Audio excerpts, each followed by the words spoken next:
I've been married for 18 years. My wife has always been a good wife. She gave me 4 sons and 1 daughter. Some time ago I had a prostate problem and went through a series of tests, but the doctor told me I was born sterile. I was completely shocked. I have 5 kids. How could that be? I didn't want to accuse my wife unfairly, so I went to 3 other hospitals. The results were exactly the same. I was torn apart inside. I was afraid of being unfair to the kids, and also to their mother. When the kids were asleep, I took some of their hair for a DNA test, and at dawn, I took it to the lab. The doctor said the results would take a month because the analysis was very precise. I walked out of the lab feeling like I was about to collapse. During that month, doubt ate away at my heart. I started pulling away from the kids, pushing them, yelling at them. My wife took them away and asked me quietly, "What's wrong? Do you want me to make you something to eat?" I rejected everything. I looked at her neck, and a strange impulse came over me, the urge to strangle her. That night I fell asleep watching TV in the living room. I woke up at 6 in the morning after a night full of nightmares,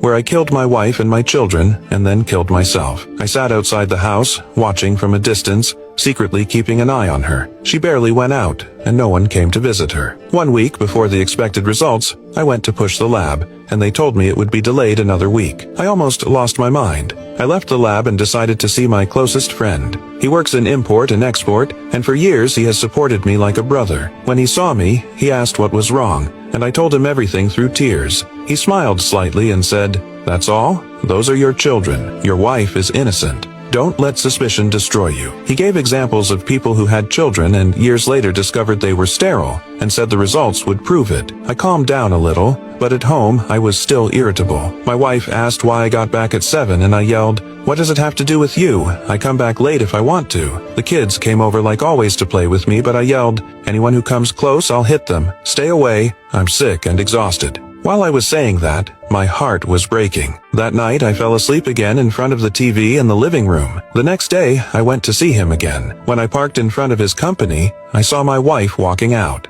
I was surprised, but I didn't suspect anything, because he is my close friend. I got a call and waited 30 minutes in the car. Then I went in to talk to him, but he didn't mention that my wife had been there. At that moment, suspicion pierced my heart like a needle. I went back home and asked my wife, "Did you go out today?"